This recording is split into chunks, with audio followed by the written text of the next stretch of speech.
Hai, welcome to Artocles. Hari ini lumayan kesel yang ngeliat berita seliweran di mana-mana tentang 3 pelaku yang kenyataannya dibebaskan hanya karena masih di bawah umur. Lumayan ngenes ya hukum di negara kita. Tapi hari ini saya bukan mau ngebahas hal tersebut, jadi kamu boleh tenang sejenak.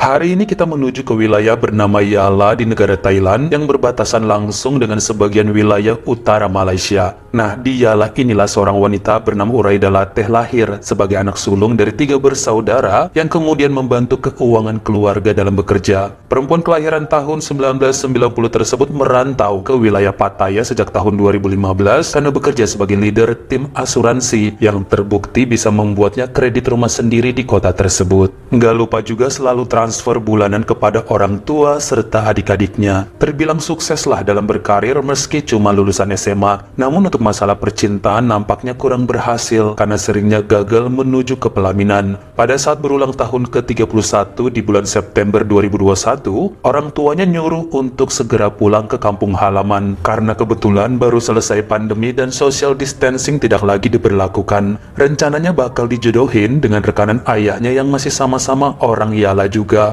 Hal tersebut disetujui oleh Uraida karena dia mikir emang haruslah segera berumah tangga. Apalagi nggak harus cuti karena bisa kerja dari manapun secara online. Dia pun balik pada bulan Oktober 2021 untuk berkumpul bersama keluarganya.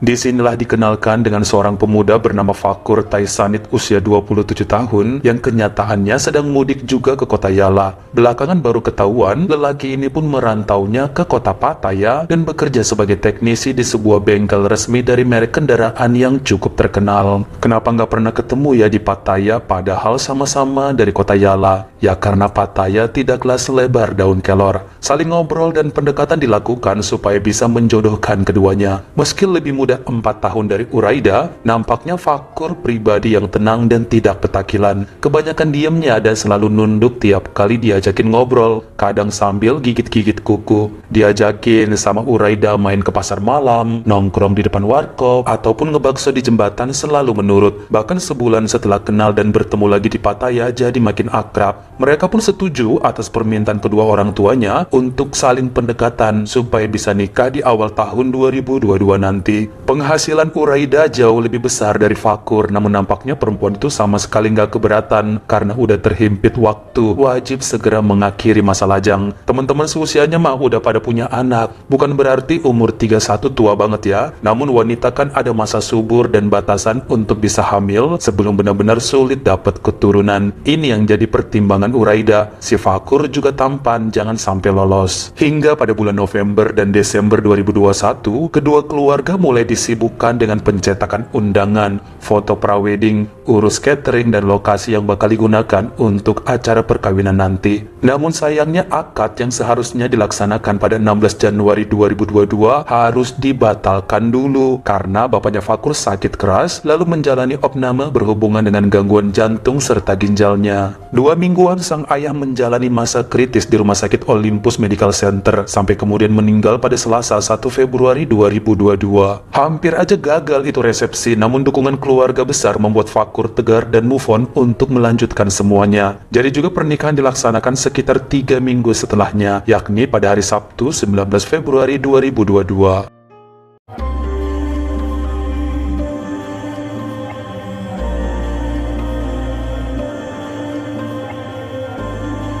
3 hari setelah menikah, Uraida mengajak suaminya untuk tinggal di rumah miliknya yang berada di Pattaya. Meskipun jaraknya dari tempat kerja Fakur rada jauh, sekitar 11 km, tapi nggak masalah karena dia naik motor. Nggak pakai bulan madu karena Uraida pun langsung masuk kerja. Hubungan keduanya sangat baik selama beberapa minggu pertama. Fakur sangat ganas di atas ranjang dan selalu memberi keromantisan luar biasa yang nggak pernah terpikirkan oleh sang istri sebelumnya. Soalnya kan sejak pertama ketemu sampai menjelang pernikahan, si Fakur malu-malu kucing dan tidak banyak omong. Dikirain gak suka sama Uraida, ternyata habis kawin, liarnya gak ketulungan. Namun memasuki minggu ketiga gak seganas itu lagi, tapi ya gak langsung berubah juga menjadi kaku. Lebih berkuranglah sedikit. Bahkan anehnya sang suami sekarang suka banget telepon-teleponan nih, dari malam sampai menjelang subuh. Yang saat ditanyain ngobrol sama siapa, katanya sih sama temen lama yang udah merantau ke Australia. Udah bertahun gak pernah ketemu. Emang sih sesekali dikupingin teleponnya beneran sama cowok, jadi ya gak begitu resah. Di penghujung Maret 2022, Fakur izin pada istrinya bahwa akan ada seorang teman dari kota Surin mau menumpang selama semingguan di rumahnya karena akan mengikuti pelatihan logistik di kantor cabang Pattaya. Itu juga kalau diizinin, soalnya ngehotel kan boros biaya. Awalnya sang istri ragu karena untuk pengantin baru kan katanya nggak boleh menerima orang asing tinggal dalam satu atap selama setahun setelah nikah. Tapi kemudian disetujui, ya hitung-hitung ngebantu orang lain. Pada hari Sabtu 2 April 2022 muncullah seorang pria berusia 32 tahun bernama Nawasani yang sangat berterima kasih sudah diizinkan tinggal sebentar di kediaman mereka. Lelaki tersebut sangat sopan, tahu diri, pokoknya nggak rese. Bahkan setelah ngobrol sama Uraida, jadi ketahuannya bahwa Nawas ini berwawasan luas. Aslinya dari Patani, nggak jauh juga dari kampung mereka. Dialah nggak pernah juga minta makan atau menyusahkan. Jadi balik ke rumah udah malam dari kantor logistik dan langsung tidur. Paginya berangkat lagi. Hari keempat berada di sana baru deh, hampir tiap malam Fakur dan Nawas ngobrolnya mulai bisik-bisik di teras belakang atau teras depan, seperti sengaja menghindar dari Uraida supaya nggak kedengeran ngobrolin apa-apa. Sebenarnya perempuan tersebut udah sejak dulu mencurigai satu hal mengenai orientasi suaminya. Kenapa bisa begitu? Karena sebulan sebelum nikah kemarin ada beberapa SMS maupun DM akun sosmed masuk yang menyatakan untuk hati-hati karena Fakur ini senangnya sama laki-laki juga. Tapi karena nomor-nomor yang chat itu tidak dikenal, jadi dianggap sebagai orang iseng ataupun orang sirik sama ketampanan calon suaminya, dicuekin sama dia. Hal yang serupa hampir sama terjadi saat calon mertuanya meninggal. Katanya ayahnya Fakur sakit-sakitan disebabkan putranya hampir membatalkan pernikahannya dengan Uraida karena tidak suka dengan wanita. Tapi sekali lagi karena tidak ada bukti dan si pengirim pesan pun gak jelas siapa, akhirnya dicuekin. Nyatanya setelah menikah, sang suami bisa tegang kok di atas ranjang. Uraida juga punya beberapa teman kerja yang ngondek dan senangnya sesama jenis. Tapi dari gaya bicara serta gerak tubuh suaminya jauh beda dengan mereka itu. Namun rasa ragu Uraida mulai muncul saat Fakur hobi telepon-teleponan dengan pria hampir tiap malam. Sekarang ada temen cowok yang datang numpang menginap seminggu. Jangan-jangan jingin-jingin. Dia beberapa kali ngintip dan menguping obrolan apa yang kira-kira sedang diperbincangkan oleh Fakur dan Nawas. Ternyata nggak kedengeran. Namun menurut apa yang dilihatnya, baik secara tersembunyi atau nengok langsung, nggak ada yang aneh, semua wajar ya. Gimana cowok sama cowok saling bercanda. Bahkan beberapa kali malah terlihat si Nawas video call bareng tunangan cantiknya dari kota Surin. Harusnya sih aman-aman aja ya. Di malam terakhirnya di rumah Uraida, Nawas ngobrol sama Fakur sampai menjelang pagi karena emang dalam beberapa jam udah harus balik ke kota Surin. Sampai tanpa sengaja terdengar ucapan lelaki itu kepada Fakur yang mengatakan, "Tobatlah, jadilah cowok normal demi keluargamu." Setelahnya sunyi senyap. Uraida kepikiran terus dengan kata-kata itu yang bikin dia bertambah curiga, lalu mencari nomor-nomor nggak dikenal yang pernah memperingatkannya via SMS. Ternyata udah dihapusin semua. Makanya saat sang suami sedang tertidur lelap, diambil handphonenya Fakur. Dia mah udah mempelajari password suaminya selama berhari-hari. Makanya berhasil membuka ponsel Fakur, lalu dibawa ke kamar mandi untuk dibongkar-bongkar apa aja isinya. Dari situ ketahuanlah history chat di mana emang ada percakapan Fakur cukup panjang dengan seorang pria yang diketahui bernama Vicky Binuma yang tinggal di kota Bangkok. Bahkan si Vicky ini kirim banyak video nangis-nangis sedih karena ditinggal kawin oleh Fakur. Belum lagi perdebatan melalui pesan suara saat Fakur harus mengambil keputusan demi ayahnya yang sakit-sakitan. Terlebih-lebih saat keluarganya udah tahu bahwa dia suka sama laki-laki juga, sampai pamannya Fakur mendatangi si Vicky ke Bangkok untuk mengancam jangan pernah mengganggu ponakannya lagi atau si paman akan menghabisi nyawa Vicky. Itulah alasan utama kenapa Fakur nurut dijodohkan sama Uraida demi menjaga nama baik keluarga. Kenyataannya seperti yang sudah dijabarkan oleh nomor nggak dikenal kemarin, Fakur sempat ingin membatalkan pernikahannya yang bikin bapaknya sakit. Pesan terakhir sang ayah sebelum meninggal adalah meminta pemuda itu segera menikahi Uraida, kalau enggak entar bakal gentayangan, sampai terjadilah pernikahan pada pertengahan bulan Februari tersebut. Sebenarnya banyak yang diketahui oleh Uraida dari hasil investigasi penyelidikan ponsel suaminya. Terbongkar juga bahwa Nawas kemarin adalah sahabat Fakur yang sudah lama tahu mengenai orientasi sang suami. Dia emang beneran ikut pelatihan dan banyak ngasih nasihat hidup pada Fakur. Yang bikin sakit adalah sampai hari ini ternyata komunikasi antara Fakur dengan Wiki berjalan terus karena kelihatannya masih saling menyayangi. Kemungkinan besar yang diteleponnya sampai pagi ya si Wiki tersebut. Uraida pun menyimpan nomor Wiki di handphonenya, lalu mengembalikan ponsel sang suami ke lemari. Dalam beberapa hari nggak ada omongan mengenai temuannya tersebut. Yang ada pada hari Senin 18 April 2022 saat masih di kantor, Uraida menelepon Wiki dan jujur bilang bahwa dia adalah istrinya. Dengan tegas perempuan itu meminta supaya cowok tersebut menjauhi Fakur. Mikir, lu tuh berbatang, jangan ganggu yang punya batang. Cari no di Bangkok banyak cowok lain, kenapa harus mengusik yang sudah hak milik orang lain? Kalau masih juga berani deket-dekat, ntar bakal diaduin ke pamannya Fakur, biar tahu rasa lu. Bahkan dengan lantapnya si Wiki menantang balik perempuan itu buat ketemuan dan berantem. Oh, Uraida nggak takut, silakan kesini. Dikasih alamatnya dan berulang kali nyuruh Wiki datang supaya diselesaikan secara terbuka. Uraida mau ngeliat apakah suaminya akan milih dia atau si Boti berburung kecil itu sebagai pendampingnya kelak. Biar jujur-jujuran aja, cerai pun jadi. Pada hari Minggu tanggal 24 April 2022 sore, Fakur dengan gemetar ngajak istrinya ngobrol, tapi Uraida menolak bicara apa-apa. Sejam kemudian pada pukul 5 sore, muncullah seorang pria turun dari taksi, yakni Wiki Sirawong, dan langsung disambut oleh wanita itu di halaman depan rumah. Disuruh masuk yang langsung bikin Fakur kikuk dengan keadaan tersebut. Mendadak Wiki teriak, "Ini si lontong yang sudah merebut Fakur dari saya. Cantik enggak, muka kayak pembantu, body emak-emak, disuruh jadi saingan." Dalam beberapa menit setelahnya, kebanyakan Wiki yang berteriak marah kepada pasangan suami istri tersebut. Uraida nggak mau melawan balik. Dia nanya terang-terangan sama Fakur, sekarang mau dilanjut atau tidak pernikahan ini? Kalau emang mau tobat dan lanjut, silakan usir dan putusin Wiki sekarang juga. Kalau tidak lanjut, maka angkat kaki dari rumah dan ceraikan dirinya. Biar semua orang tahu siapa Fakur Taisanit sebenarnya. Kenyataannya tanpa ragu, Fakur memilih istrinya dan janji tidak akan menemui ataupun menghubungi Vicky lagi setelah ini. Dia minta maaf dan bertekuk lutut di kaki Uraida, kemudian menyuruh si Boti pergi. Wiki pun pergi sambil nutup wajahnya karena menangis. Waktu malamnya terjadi perbincangan panjang sampai ke pagi antara Fakur dan sang istri. Lelaki itu mau memperbaiki segalanya. Dia ingin insaf demi keluarga dan hidupnya, berharap Uraida mau membimbing menjadi pribadi yang lebih baik serta berjalan lurus.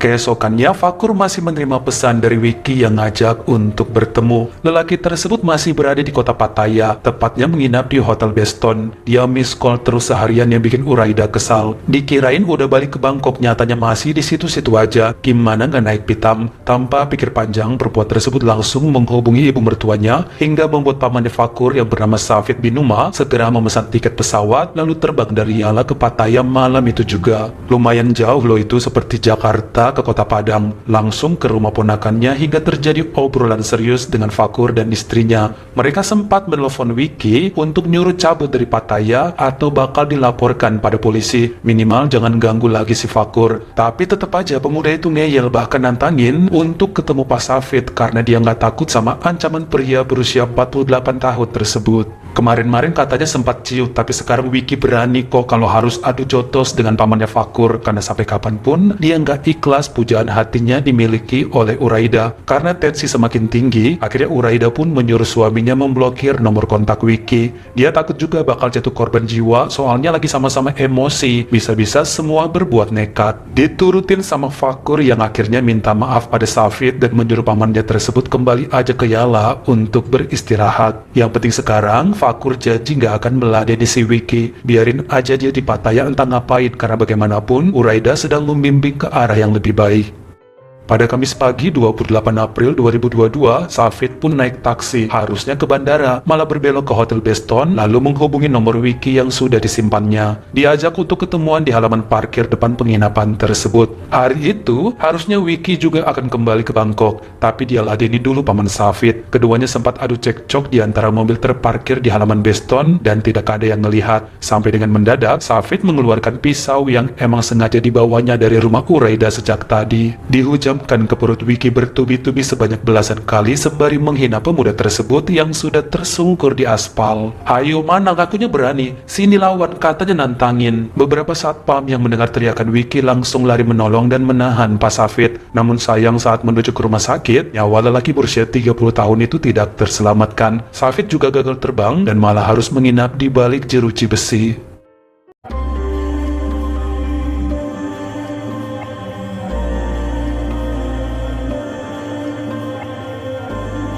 Baik Fakur, Uraida, serta mamanya Fakur menangis histeris di kantor polisi Pattaya atas apa yang menimpa paman mereka. Safit itu sangat baik sejak dulu karena dibesarkan oleh ayahnya Fakur. Dia juga kuat beribadah serta sangat menentang orientasi menyimpang yang sempat dijalani oleh ponakannya. Dulu udah pernah ketemu langsung sama Wiki waktu bapaknya Fakur masih hidup, bahkan dilabrak saat kedapatan sedang berhubungan badan. Ternyata sampai sekarang si Wiki nggak mau melepaskan ponakannya dan terus mengganggu Fakur meski sudah menikah. Padahal sejak kawin dengan Uraida, udah banyak loh perubahan terjadi dalam pribadi Fakur. Tapi gimana mau berubah kalau nggak dijauhin dan selalu digoda-goda Wiki? Mungkin kita mikir Fakur pun salah, masih diladenin. Tapi ya namanya masa transisi penuh cobaan. Emang si Wiki aja yang nggak ada otak, kelenjehan. Berasa putri keraton masih ngejar Fakur dan rela bersaing dengan Uraida katanya secara sehat. Bersaing apaan sih? Berasa sama-sama punya rahim kali ya Tong. Makanya tidak ada ampun. Karena bagi Safit, bisa-bisa si Wiki ini jadi racun terus seumur hidup ponakannya. Cocoklah dihabisin sekalian.